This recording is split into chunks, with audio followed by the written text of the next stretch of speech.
Ex-millionaires of Reddit, what made you lose all your money?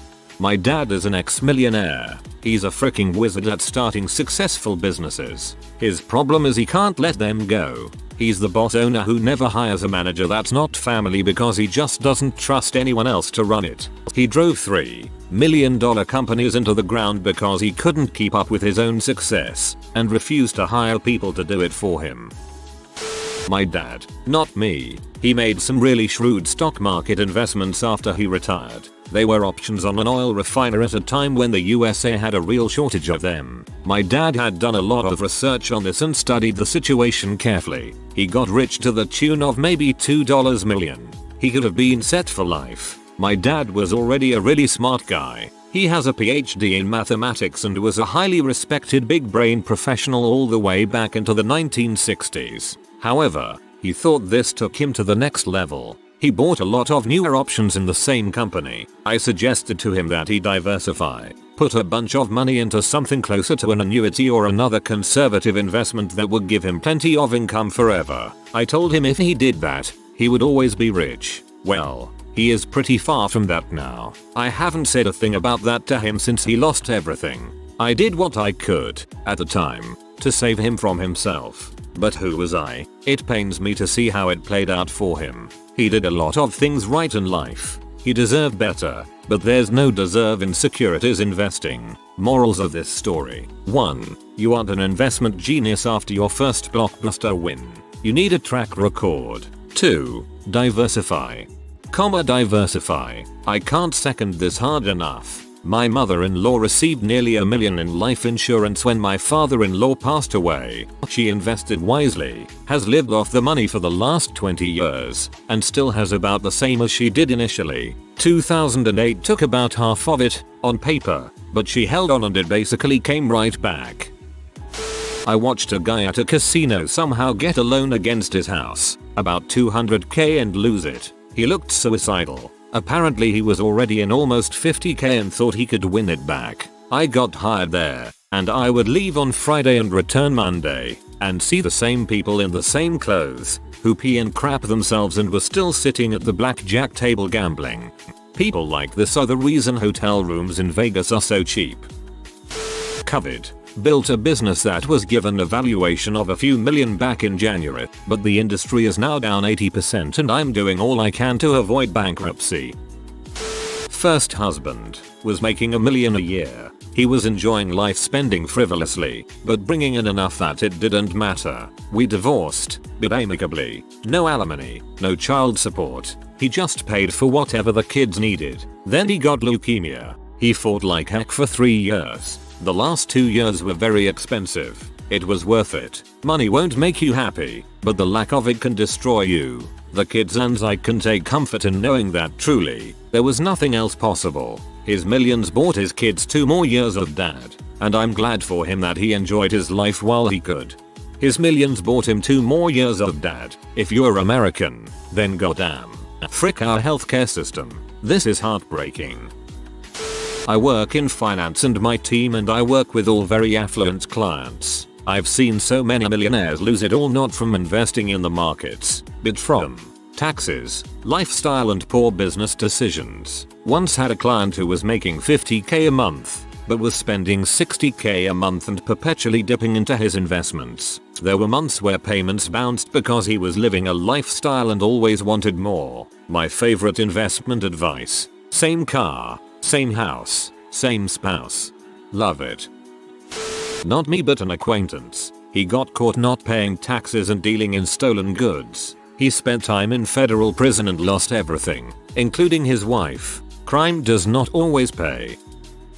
Not me. My mom. My grandfather died and left everything to my mom. My father died and left everything to my mom. Mom always thought she was a smart gambler that would win, and as proof she won something like $25,000 in the lottery once and went out and bought a car. That just got her hooked. Good. When dad was alive, he didn't let her gamble. He kept it under control. After dad died, mom found a boyfriend, a former bookie who was a professional gambler. They used to like going to the Indian casinos where they subsequently squandered every single penny and more, as my sister told me that mom, after selling the big house for another $500,000 and buying a small little condo, has now taken out a home improvement loan against the condo for $50,000. No improvements were ever made. Casinos and lottery tickets. A cool million or two gone. We were close. Then the Great Recession hit. Lost 60% in 3 years. Just updated the balance sheet today. We're almost back. Who knows what will happen in the next 24 to 36 months though. The trick was don't sell but keep buying. I'm way ahead now. Not me, but my great grandfather started a candy company that serviced most of the Wyoming Valley in PA. My grandfather, his son, sold the company for upwards of $100 million. My mother and I are unsure of the full amount. He used the money to buy some land down in Florida, franchise a few Radio Shacks, and bought a lot of cars. During this time he divorced my grandmother and married another woman with children. Towards the end of his life, he reconnected with my mother and met me, but then developed brain cancer. He decided to cut his wife out of his will and give all of his money, still around $10 million, to my mother and her brother. Because he was bedridden, he had to have his lawyer email and print out the new will, which he would sign and mail out to the lawyer. But he asked his wife, that he was screwing over, to mail the new will, but for some reason it got lost. He died a few days later with my mother unaware the will change hadn't gone through. She paid for the funeral only to learn afterwards from her lawyer that the will was never changed. She went to confront her stepmother only to find out that she and her sons had already flown to Florida, taken the money and moved. She tried for a few years to sue, but due to state laws and lack of written evidence couldn't get the suit off the ground. And that's how my mother lost a multi-million-dollar inheritance and got stuck with a $50,000 funeral bill. Man, I never got the US system law, especially when it comes to heritage. For example, in civil law, even if you put in will your new wife, which without the will she would get 1/4 of all assets, and the kids from first wife 3/4 divided by how many they are. The kids from the first wife are protected by law and they are given a half of what they would get if the deceased wouldn't have left will. Hypothetical millionaire. I bought $100 worth of Bitcoin when they were about $1 each. I sold them when they were about $2.50 each and was so happy I made money from internet coins. As of the moment I am typing this, those coins would be worth $1,855,000. A common template for wealth loss is underestimating the role of luck in the initial wealth accumulation, and, as a result, taking irresponsible risks on new ventures and or maintaining lifestyles that overestimate future earning potential. I have seen this with some folks who made money in finance in the 80s and 90s. While extremely smart and hardworking, their path to tens or hundreds of millions of dollars were also pretty lucky. I got pretty close by selling my company to a bigger competitor, reinvested most of it since I had not much use for the money, but then got scammed for about $500,000 on buying some real estate. They smelled a newly rich kid from miles away. I still like to think I was worth $1 million at some brief point in time. Tell us about the scam. Not me, but my parents, both smart people, went to the best universities, graduated with bars and masters in architecture, went on to design very high-end apartments and homes all over Queensland, Australia, saved up enough to open a Michelin-style restaurant on the water. It was a hit. They became incredibly wealthy, and this is where money started to take a toll on them. They went all out, bought 2 penthouses in the same building and combined them into one. Owned and managed multiple high-end apartments all over the city, bought multiple sports cars and even a yacht. Took my sister and I traveling all around the world. My life growing up was literally a model's Instagram page. But then one day a flood came. The restaurant went completely underwater and destroyed close to $1 million worth of wine, and not to mention the write-off on the kitchen. They were ruined. They had to sell everything just to cover the cost of the restaurant. They now live in a small apartment and are both still working over 70 to pay off all the loans they still owe. Word of warning: if you come into possession of a large sum of money, don't be stupid. And this is why, if you're in that position, you should get good insurance. Crypto millionaire. Still worth a lot. With my accounts about $850,000 today, I have a lot of XRP. But in 2017 I was worth about 3.5 million before the crash. Lowest was $300,000. I'm a hodler, so I don't day trade usually. My great grandparents were farmers and lived in North Dakota. In their prime, their team and them were absolutely great farmers. This along with some other factors made them super rich. For an example, they owned multiple planes and even had a hangar built to store them. They also had a really nice house, not a mansion, but a really nice and large one. Well, it turns out they were really great at farming but not so much at paying taxes. My dad retired quite well off after a long and fulfilling career. 2 weeks after retirement, he got diagnosed with cancer. He had good insurance, so a lot of the treatment was covered. But turns out, living with cancer is costly in a lot of other ways. My mom became a full-time caregiver. I was stuck in grad school. My sister was still in undergrad. He was still on the hook for our education, while our income was zero. They needed someone to make fresh meals for them thrice a day because my dad kept getting infections if he ate food from outside, and my mother couldn't keep up. Also, he began having food sensitivities and it became expensive getting things he could stomach. Then he needed a counselor coming home a few times a week and that got expensive. And my sister moved back home to help care for him and then her commute cost extra. And I had to fly back around the world to see him a couple of times. Then he needed a trained caregiver part-time, and then full-time as he got worse. Then the surgery and then the medical items to keep his care going got really expensive when the good quality ones needed to be shipped from abroad. There was also all the special foods and supplements to boost his health and immunity. Long story short, he made it a little past the 2 years the doctors told us he would. But by the end of it, our finances had been significantly depleted. About a year in, I quit grad school and got a paying job. It was too much uncertainty financially to stay in grad school, especially since my sister was in a field that paid well only several years in. It worked out career-wise, so I don't regret it, and I was able to make enough to pay for his surgery when insurance was iffy. My sister had to refuse a couple of good jobs because they involved travel and she wanted to stay close by to take care of him. After he passed, we really had to overhaul our finances because some of his assets got tied up in litigation and cost us a lot in legal fees to transfer it to my mother's name. But thankfully my career began paying off and I could cover it all. No sweat. Eventually I saved enough to allow my sister to go to grad school, but for a few years, we were all living paycheck to paycheck. Mine, which was a shame given how diligently my father had saved and invested. We also finally got access to some of his assets and passive income streams, so now my mother has a modest income which she can live independently on. Divorce. I was a millionaire, got divorced which nearly sent me to insolvency, buckled down and worked my butt off and am a millionaire. Guys, don't underestimate the pernicious impact on net worth a bad divorce can have. PFT, you don't need to worry, no one on here is getting laid or married.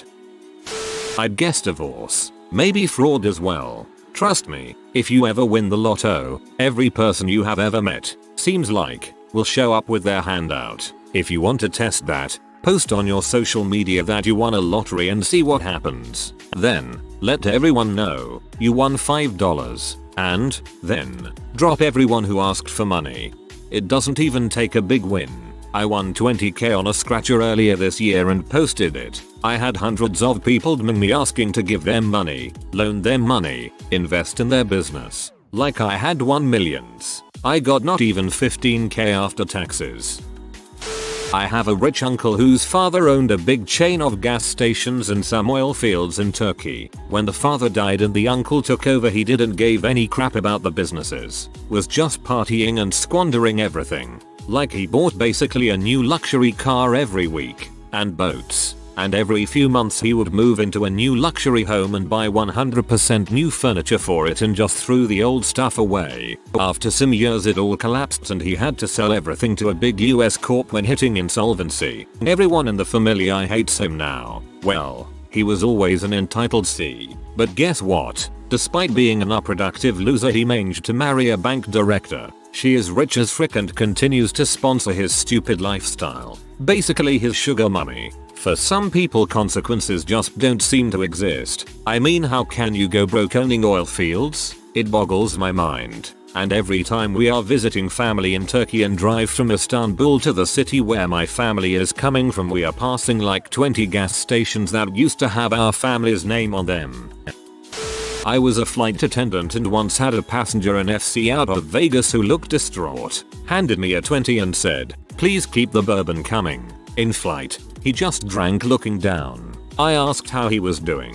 He said he was trying to figure out how to tell his wife he had lost their home gambling. That was the moment I decided I would never participate in a town that made its money that way.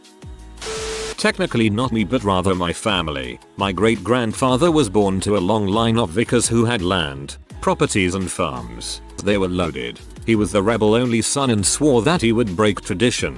So he joined the army, and come World War II he was shipped off to fight for Britain. While overseas, he was captured and spent a few years in a POW camp where he subsequently found Jesus. After the war, he returned, joined the clergy, and, his father having died, gave every single penny to the goddamn church. Land, property and titles all, and lived off his vicar's salary. Obviously it was never mine to lose, but the knowledge that I could have been a lord with a horse and an affordable coke addiction really stings. My mom's second husband was a millionaire. Our family and his first family treated everything as one big family. When he got cancer he set a very intricate and fair system. Then he appointed 3 people to oversee any emergency changes to his estate. My mom, his first wife, and her second husband. As soon as he died they voted against my mother to throw away his whole plan and just give themselves the money. 50-50.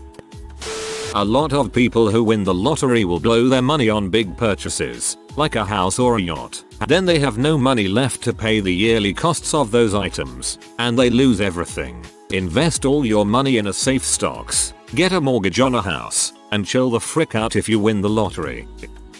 My cousin was a big rapper in the 90s. When I say his name you probably know him or heard his music. It is still used today in the USA. Anyway, he became a millionaire really fast at 20 something years old after being a dishwasher. His manager made him sign bad contracts and almost all of the money after a year or two went to his manager and accountant. He is still doing okay producing some music in Los Angeles but not a millionaire anymore.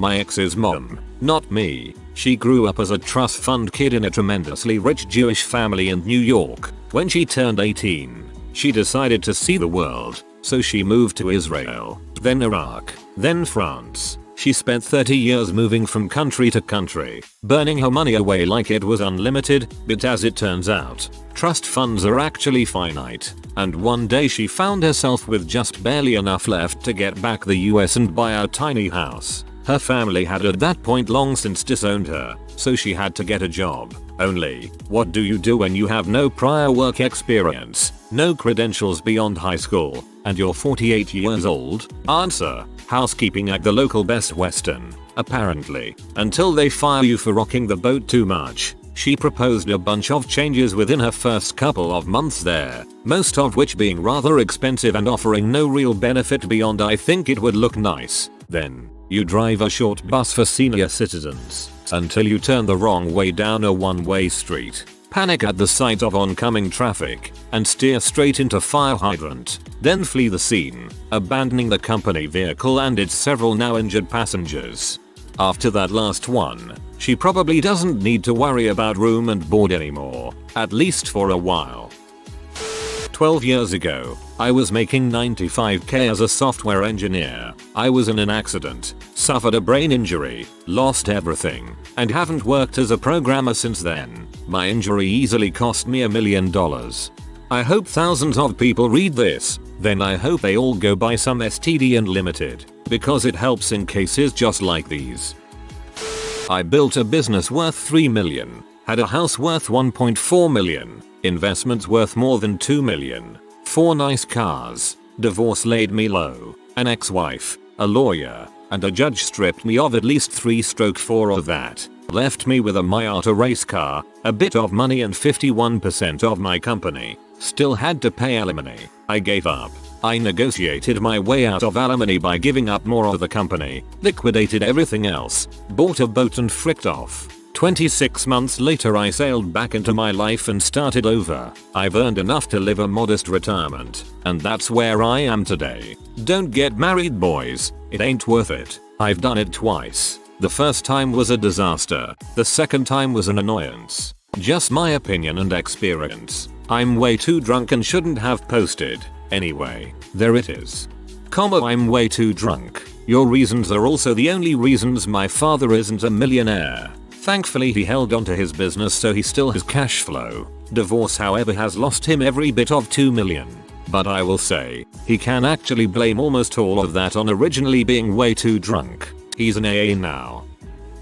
COVID and divorce. We were invested in a small brewery that did not make it through COVID. We had 2 rental properties generating income and vacation spots that were shut down due to COVID. Had to sell one off at a huge loss. Ex-wife then wanted a divorce and raked me over the coals. I won the other rental in the divorce and that's about it. Frick the assets. I wish I had my dang dog back.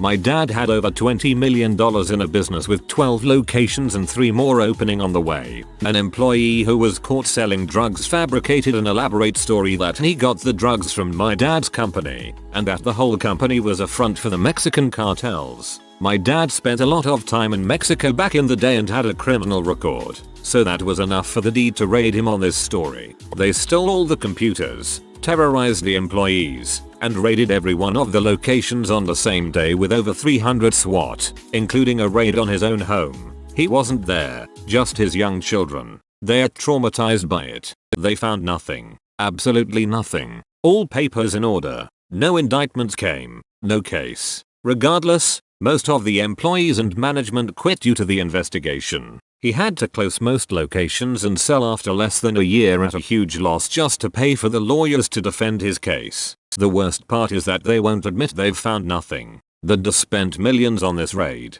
So, they've left the case open indefinitely, making it impossible for him to work in his field. His lawyers said the prosecution has privately asked him, seriously, to find something wrong that he can plead to so they can save face. He won't lie, so they won't close the case. The government took my dad's life's work, his savings, and ruined hundreds of others' lives, and we have zero recourse. That's awful. They want him to plead to something to stave off a lawsuit for wrongful prosecution. Not me but my grandma. She started a shoe company. It became one of the biggest retails in the south part of the country. Then as her retiring days got here she passed it on to her kids who ran it to the ground. She came out of retirement and within a year she got out of debt and made it profitable again, then went back to retirement. They ran it back to the ground and even put a mortgage on her house. She let it fall and the company no longer exists. She saved her house with her saving and she lived a comfortable retirement from money on properties she owned. If you are new to the channel, you can subscribe. I publish new videos every day. Until then, check another video.